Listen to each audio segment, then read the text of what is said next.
Hey guys, Dylan here, and today we are going to be reading a quickie article. Today's quickie article is something people have recommended for a while. We are going to be looking at some of Chris Chan's pets. The pets we are going to be looking at today are Clover and Snoopy. Clover and Snoopy, circa April to May 2012, are the Chandler's Beagles. Chris and Barb bought them at a puppy mill in Fredericksburg on the 13th of May 2012. The idea of hoarding dogs was originally Barb's idea, and Chris eventually acquiesced. The Quick community learned of their existence on August 1st, 2012, when a link to an entry of them Chris submitted to a local contest was posted on the Quickie forums. It's been a while since I heard about the Quickie forums. The contest ended on August 12th, and Chris didn't win, shockingly. Always trying to enter a contest. I bet you he got these dogs just for a contest. According to Chris's Facebook post, the dogs are siblings. Clove has a white mark on her snout, and Snoopy doesn't. Additionally, they have an animal chew toy. Clover has a duck, and Snoopy has a skunk. That's pretty cute. Snoopy has a green collar, and Clover, Chris's dog, naturally has a pink collar. Barb claimed in the rental house tour audio that the dogs were part fox, which is not possible. That's fucking retarded. Though this is incredibly unlikely, because it's impossible. No authentic hybrids between domesticated dogs and foxes exist, and they never will. Snoopy, who officially belonged to Barb, is unimaginably named after the dog from Peanuts, who was also a beagle. Even though Snoopy is her dog, Chris was listed as the person responsible for not getting proper checks and licenses for both dogs, according to legal records in 2016, so it's technically his dog. The origin of Clover's name is unclear. It was initially believed to be derived from Patty Chan's origin story in CWCki, which we have reviewed. If you want to see that, go check out the CWCki review to get context, which featured a 4-leaf clover by way of explanation. When Chris first introduced the dogs on Facebook, he posted a cryptic comment: "Shine little clover, glimmer glimmer, smiley face." That's disturbing. This would imply that Clover's name actually came from Chris mishearing the lyrics to Johnny Mercer's song Glowworm. Of course, Chris,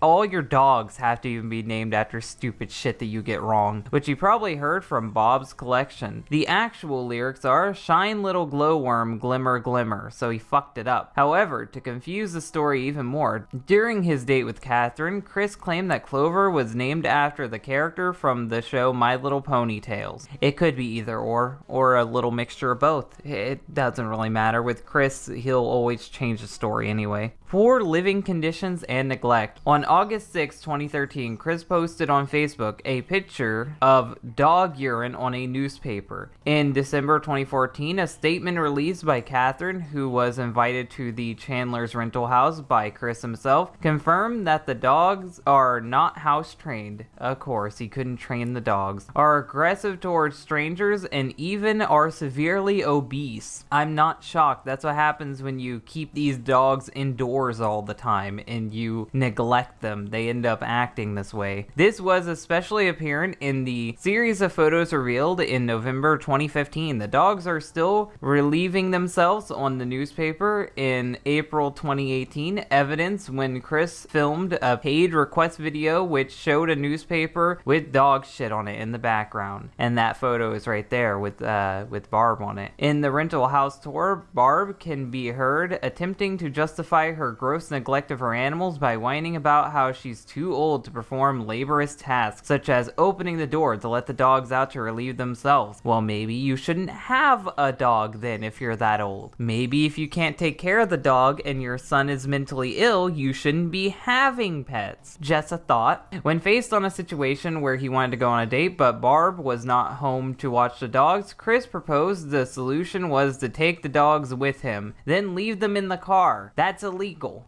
See, Chris, this is why you shouldn't have children, because you'll take them with you and leave them in the fucking car.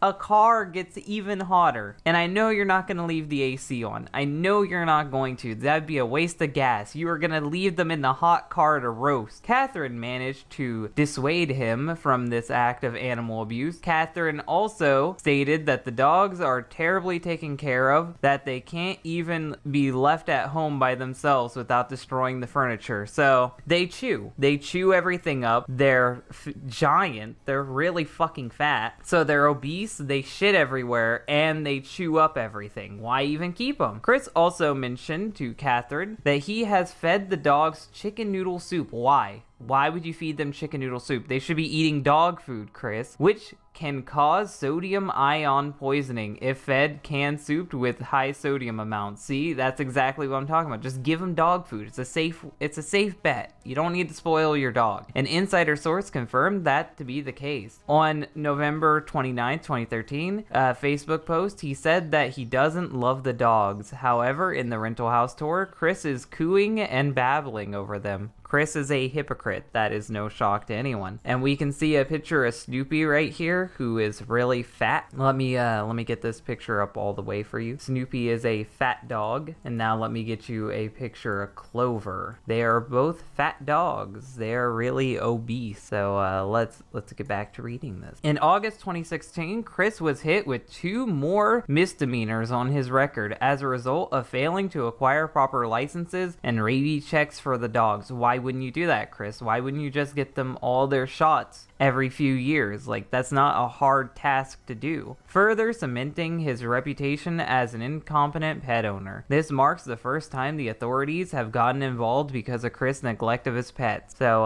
I'll show you the paperwork for a second. I don't want it on screen for too long because I don't want to fuck with Chris. But see, it's legitimate. Stealing a neighbor's dog. Oh no. Stealing a neighbor's dog. According to Emily, Chris and Barb once stole a neighbor's dog. They eventually gave it back when the owner showed up at the door. I don't think I have any emails regarding that, but if anyone needs the rundown, a neighbor's dog slipped out of their collar white tied up outside and went wandering around the neighborhood. I'm assuming it was more Barb's idea, but she decided she wanted to keep it. So instead of doing the right thing and asking around first, they has bought it a collar and a couple of other supplies. Lo and behold, the neighbor goes looking for their dog and winds up at the Chandler's house. From what I remember, they put up a fight to keep the dog and blame the neighbor for their irresponsibility. Okay, I don't know why you would do that. Like, I get it, wanting to help a dog, but why would you take it into your house? Why wouldn't you give it to a pound that could actually help the dog? Put it in an animal shelter that could help the dog. You're not going to be able to help the dog, and then you'd have 3 dogs to take care of, and 3 dogs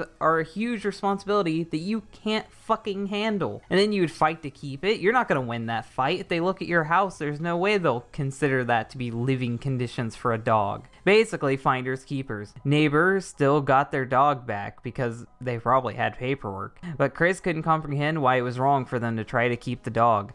I wonder if this is part of the reason why they keep their own dogs locked up inside, in fear of repercussion for trying to steal someone else's dog. I doubt they want to steal Chris's dog, and they're too fat to steal. So I'm not going to read a bunch of these. I'm just gonna slightly zoom in so you guys can see all these dogs. This is Chris with the dogs. This is his mom with the dogs. See the dogs. And that was Clover and Snoopy. Hopefully you guys enjoyed this video. This is a confirmed case of animal neglect. Even the state stepped in to get on to Chris for this one. If you guys learned something, hit that like button. If you really like this video, and share it. And if you want to see more, then subscribe. We'll be looking at more of Chris's pets soon. Bye, guys. Before the credits roll, I thought I'd take a second to talk to you guys about my Patreon. If you want to help keep the channel going and prevent it from going under when YouTube decides to randomly demonetize my videos, or when a nutcase like Gamer Guy decides to strike my channel, making me lose money off of my streams, you can go back my Patreon. Benefits include being a producer, which means you get all the credits at the end of the videos. You can recommend quickie articles, which means that articles you want covered are more likely to happen sooner. You can request me to review a comic book of your choice, or you can even come on to be a guest reader for the fanfiction series. My Patreon is linked in the description below, and it's also in the About section on my YouTube. Hope to see you guys there.